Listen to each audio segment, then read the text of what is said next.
Hello everyone, Dinesh here. Today we talk about the Kerala Story. हाल ही में release हुई इस movie को मैंने खुद जाकर बड़े पर्दे पर एंजॉय किया है। और इस मूवी को शुरू करने से पहले दो इम्पोर्टेंट बातें जो मैं आप लोगों से करना चाहूँगा। फर्स्ट, मूवी में काफ़ी सारे रॉन्ग सीन्स है, इसी के साथ ब्रूटल मर्डर्स भी हैं। दूसरी इम्पोर्टेंट बात, इस मूवी में काफ़ी बड़े मुद्दे पार्टिकुलर रिलीजन पर हैं। मेरी कोशिश यही रहेगी कि मूवी में जो दिखाया गया है सीन एज इट इज़, उन्हीं शब्दों में आप लोगों के सामने सिंपली क्लियर कर दूं। आप में से कुछ लोग ऑफेंड हो जाएं तो उन चीज़ों को देख के आपसे यही गुजारिश है कि इस मूवी को बीइंग एंटरटेन मूवी के नज़रिए से देखो, किसी पर पॉइंटिंग के नज़रिए से नहीं। कमेंट सेक्शन में आप मुझे बता सकते हो। मूवी की स्टोरी बहुत ज़्यादा हार्ड हिटिंग है। मेरी तरफ से मैंने दोनों डिस्क्लेमर दे दिए हैं। तो now without wasting any time चले आते हैं मूवी की मेन स्टोरी की तरफ।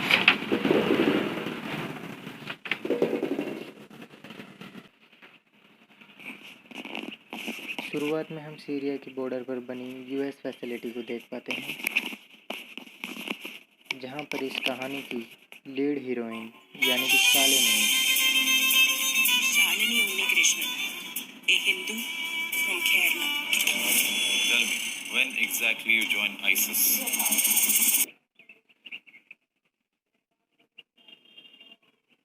जहां पर इस कहानी की लीड हीरोइन शालिनी उन्नू क्रिश्चियन को दिखाया जाता है। इस वक्त उनके हाथ बेड़ियों में जकड़े हुए थे और उन्हें इंटरोगेशन रूम में बिठाया जाता है।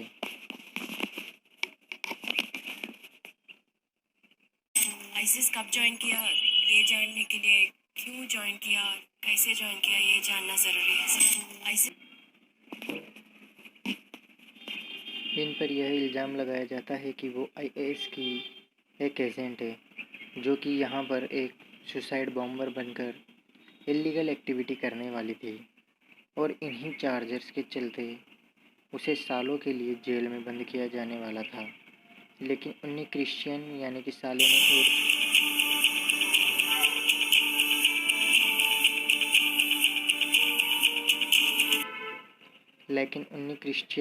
सालिनी उर्फ फातिमा का कहना था कि ये इल्ज़ाम लगा दिया है मेरे पर। हम आईएएस के एजेंट तो हैं, लेकिन आईएएस के एजेंट बने कैसे, उनके पीछे का रीज़न क्या था, उसके लिए आपको एक कहानी सुननी पड़ेगी। यहाँ से कहानी जाती है करीब 1 साल पीछे, जहाँ पर हमें इशाक नाम का एक शख्स दिखाई जाता है, जो कि गाड़ी में फातिमा को बिठाकर दूर रेगिस्तान में कहीं जा रहा था। इस दुनिया को सिर्फ अल्लाह चलाता है, ओनली लेकिन इसी बीच उन्नी क्रिश्चियन यानी कि शालिनी उर्फ फातिमा का कहना था कि ये तो इल्ज़ाम लगा दिया गया है, हम आईएएस के एजेंट हैं, लेकिन हम आईएएस के एजेंट बने कैसे, उनके पीछे का रीज़न क्या था, उसके लिए आपको एक कहानी सुननी पड़ेगी। यहाँ से कहानी करीब 1 साल पीछे जाती है, जहाँ हम इसाक नाम के एक शख्स को देख पाते हैं, जो कि गाड़ी में फातिमा को बिठाकर दूर रेगिस्तान में कहीं ले जा रहा था। लेकिन इसी बीच रास्ते में कुछ जगह पर रुकता है और कुछ गन्स लेकर दवाई खाकर वहाँ से आगे निकल जाता है। अब यहाँ कुछ जगह आती है, फिर इशाक फातिमा को अपने घर ले जाता है और फातिमा को अपने रिलेटिव से मिलवाता है।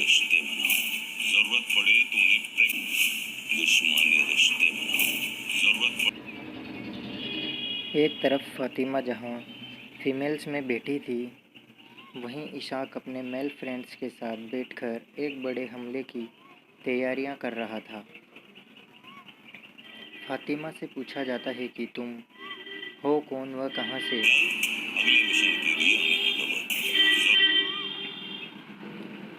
तब फातिमा बताती है, मैं इंडिया में केरला से हूँ, जो कि द हेवंस ऑफ अर्थ, धरती का स्वर्ग माना जाता है, जहाँ की खुली वादियाँ, नीला आसमान और हर जगह हरियाली ही हरियाली। शालिनी अपने घर में अपनी मम्मी और नानी जी के साथ तुम रहा लोगों को करती पता है थी। तुम कौन से गॉड को मानते हो? I think Shiva is a big God. जो गॉड अपनी पढ़ाई करने के लिए वो नेशनल नर्सिंग कॉलेज में जाती है। इसी के साथ आप लोगों को बता देना चाहता हूँ कि यह कहानी रियल इंसिडेंट्स यानी कि सत्य घटना पर आधारित है।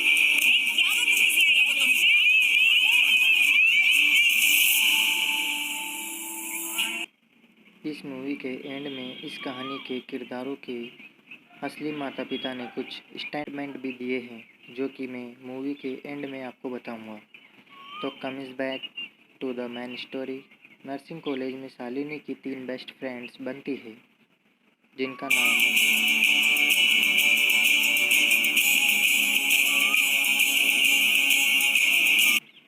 नाम नेमा, हाफिज़ा और गीतांजलि थी। वेलकम स्पीच में जब सभी बैठे थे तो एक अनजान शख्स हाफिज़ा की तस्वीर खींच रहा था। अपना शौहर कबूल है कबूल है। फातिमा।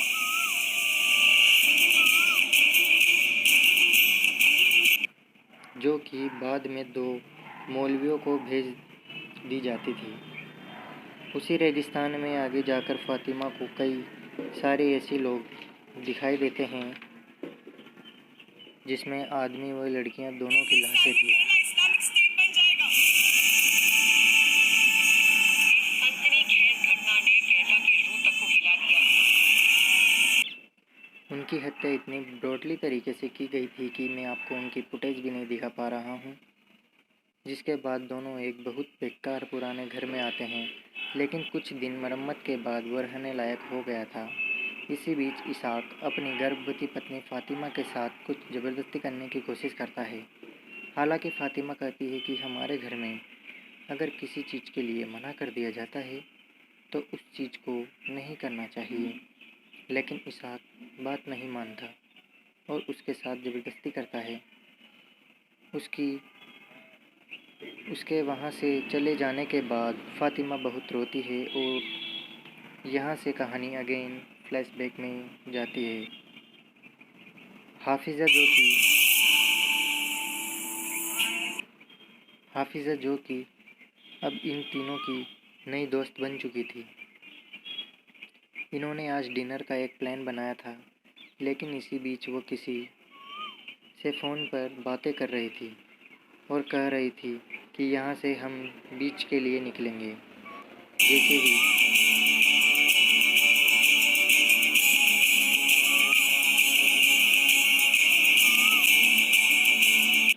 और कह रही थी यहाँ से हम बीच के लिए निकलेंगे। जैसे ही चारों नीचे उतरते हैं तो हाफिज़ा अपने कज़न्स भाइयों से इन तीनों को मिलवाती है जिनका नाम रमीज़ और अब्दुल था। अंतरी खैर घटना ने केरला की रूह तक को हिला दिया। अब्दुल शहर का बड़ा बिजनेसमैन था, वहीं रमीज़ अपनी पढ़ाई करके यूके यूएस शिफ्ट हो जाना चाहता था। शालिनी का कहना था कि अगर अपनी पढ़ाई लिखाई पूरी कर ही ली तो इंडिया को ही क्यों ना आगे बढ़ाया जाए, जबकि रमीज़ का कहना था कि हमारे धर्म में ज़्यादा काम करके, ज़्यादा लोगों की मदद करके नहीं हो इस खेल में। मेरी जैसी हजारों लड़कियां जो अपने घर से भागकर इस रेगिस्तान में दफन हो चुकी हैं।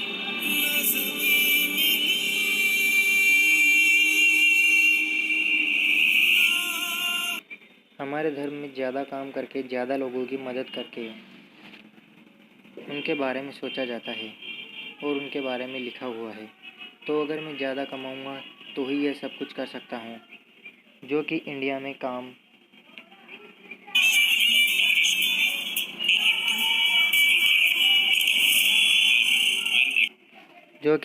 कमा पाना पॉसिबल नहीं है।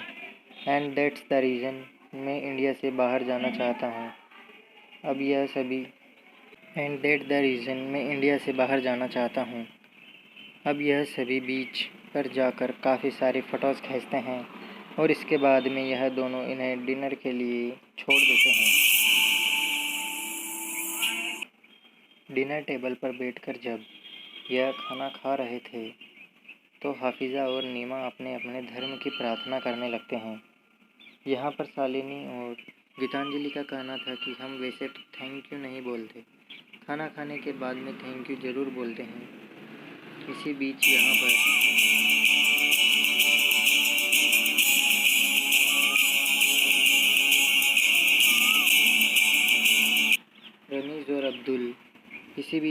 रमीज़ और अब्दुल भी आ जाते हैं और वो भी इन्हें ज्वाइन कर लेते हैं। जिसके बाद यहाँ इनमें अच्छा डांस भी होता है। इन्हें अपने घटना ने केरला के रूह तक को हिला दिया। और यहाँ शालिनी अपने उन पलों को जीती है जो उसने जीने के लिए सोचा था कि जब भी वो घर से बाहर निकलेगी तब इन पलों को जिएंगी। बस ये इनका माइंड वॉशिंग करने के लिए किया गया था। इसके बाद जब यह लोग घर जाने लगते हैं तो रास्ते में आपस में बातचीत करने लगते हैं। यहाँ पर इस खेल में मेरे जैसे हजारों लड़कियां जो अपने घर से भागकर इस रेगिस्तान में दफन हो चुकी है।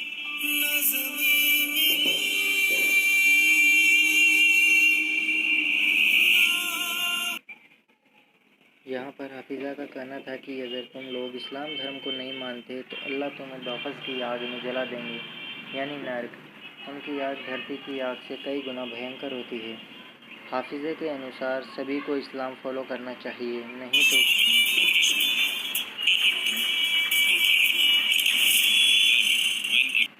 खुदा का कहर खुदा का कहर कब बरस जाए किसी को कुछ पता नहीं। वहीं अगले सीन्स में हम उन दोनों मौलवियों को देख पाते हैं जहां पर हाफिज़ा उन दोनों भाइयों रमीज़ और अब्दुल के साथ आई होती इस है। खेल में मेरे जैसे हजारों लड़कियां जो अपने घर से भागकर इस रेगिस्तान में दफन हो चुकी है।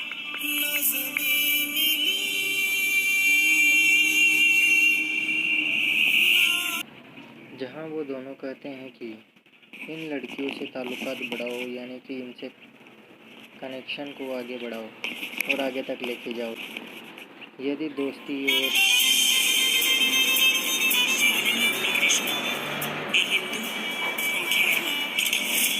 यदि When दोस्ती और exactly you मजबूत join ISIS?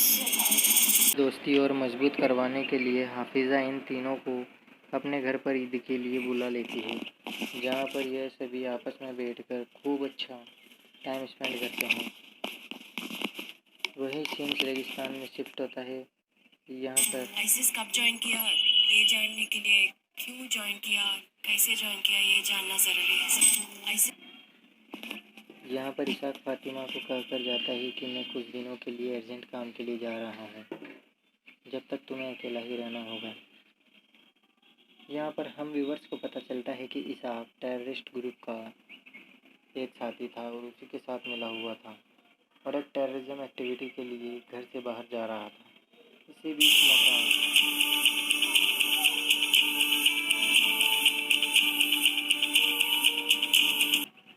बीच मौका पाकर फातिमा घर से बाहर निकलकर मदद मांगने की कोशिश करती है, लेकिन रास्ते में एक और औरत जो कि भागने की पूरी कोशिश कर रही थी उसे भी उसी रेगिस्तान में गोली मार दी जाती है। वहीं एक जगह उस टेररिज्म ग्रुप का लीडर एक औरत का हाथ काट देता है और उसके पति का गला काट देता है। सिर्फ इस वजह से उस लड़की ने इस दुनिया को सिर्फ अल्लाह चलाता है, ओनली अल्लाह।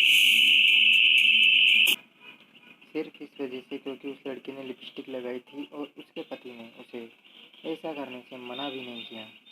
यहाँ फातिमा को हुस्मा नाम की एक औरत मिलती है जो बताती है कि तुम यहाँ अकेले में इस हालत में क्यों घूम रही हो, तुम तो ऑलरेडी प्रेग्नेंट हो। जिस पर फातिमा कहती है कि तुम भी तो यहाँ अकेले ही घूम रही हो। तो हुस्मा बताती है तुम्हें करीब लाओ, खानदान से जुदा करो। कि जिसने उस औरत का हाथ काटा वो मेरा पति था, लेकिन वो मुझे नहीं मारेगा। लेकिन तुम जितना जल्दी हो सको यहाँ से दूर जाकर छिप जाओ। भागने की कोशिश करोगी तो मारी जाओगी, जिसमें मैं तुम्हारी कोई मदद नहीं कर सकती। सीधा सीन दुश्मनी रिश्ते बनाओ, जरूरत पड़े तो उन्हें दुश्मनी रिश्ते बनाओ, जरूरत पड़े इंटरोगेशन पर आता है, जहाँ पर शालिनी को यह कहा जाता है कि तुम अपनी मर्जी से उस जगह पर आई थी, तो हम तुम्हारा विश्वास कैसे करें कि जो तुम बोल रही हो वो सच बोल रही हो। जिस पर शालिनी का कहना था कि हमें एक ऐसी दवाई दी जाती थी अगले मिशन के लिए हमें हैंडओवर जिस पर शालिनी का कहना था कि हमें एक ऐसी दवाई दी जाती थी जो ड्रग्स था, जो कि हमारा माइंड वॉश जितना जल्दी हो सके कर रही थी।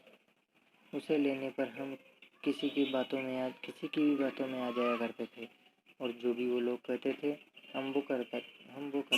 बताया नहीं तुम कौन से गॉड को मानते हो? I think Shiva is it, जो गॉड अपनी और जो वो लोग कहते थे हम उनकी बातों में आ जाया करते थे, जहाँ पर हम उस शख्स को उस दवाई को बेचता देख पा रहे हैं, जो कि यह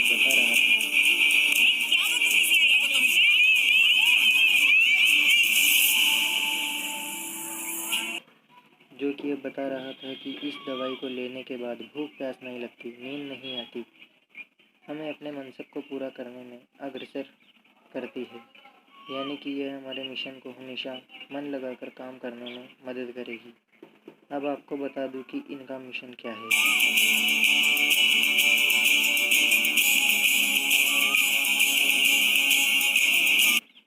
बेसिकली यह टेररिज्म ग्रुप में कम उम्र की लड़कियों को जाल में फंसाकर उन्हें सुसाइड बॉम्बर बनाकर पब्लिक में भेज देती है, और ये वो पब्लिक होती है जो इनके धर्म की नहीं होती। अपना शौहर कबूल है बुलेट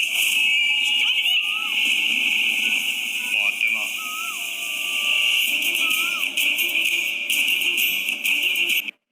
यानी कि एट द एंड जिस लड़की को सेलेक्ट किया गया वो तो दोनों तरफ से ही खत्म होगी। अगर इनके साथ आएगी तो सब सुसाइड बॉम्बर बनकर मरेगी, और नहीं आएगी इस्लामिक स्टेट बन जाएगा। सनसनीखेज घटना ने केरला की रूह तक को हिला दिया। तो आप आगे देखोगे यहाँ सीन हाफिज़ा की तरफ, जो कि किसी को कॉल करके बताती है कि वो तीनों लड़कियां निकल चुकी है मार्केट में, और जैसे ही यह तीनों शॉपिंग मॉल में शॉपिंग कर रही होती है तो कुछ लड़के आकर स्पीकिंग करने लगते हैं, और जब ये तीनों उनके विरोध करती है तो वहाँ पर एक करीबन 5 से 6 लड़के आकर अलग अलग दिशाओं में घेरा बना लेते हैं और इनके कपड़े भी कुछ जगहों से फाड़ देते हैं। भला बुरा कहते हैं, साथ ही कहते हैं कि हमारी मर्जी होगी वो करेंगे।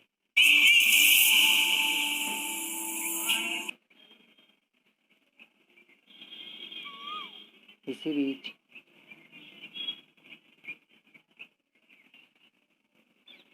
एक औरत आकर इनके ऊपर हिजाब डाल देती है और इन तीनों को ही उस सिचुएशन से निकाल देती है। घर आकर हाफिज़ा इन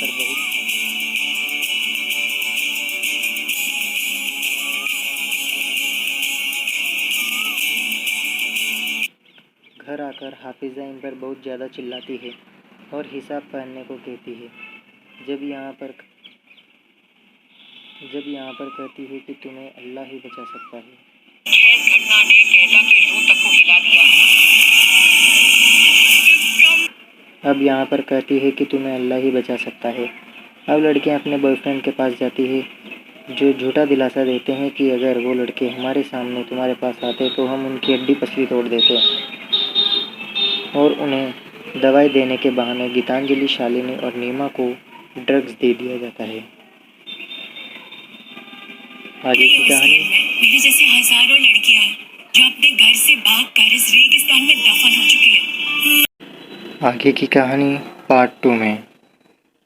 please subscribe my channel and share your friend this video. Thanks for watching. जो अपने घर से भागकर इस रेगिस्तान में दफन हो चुकी है।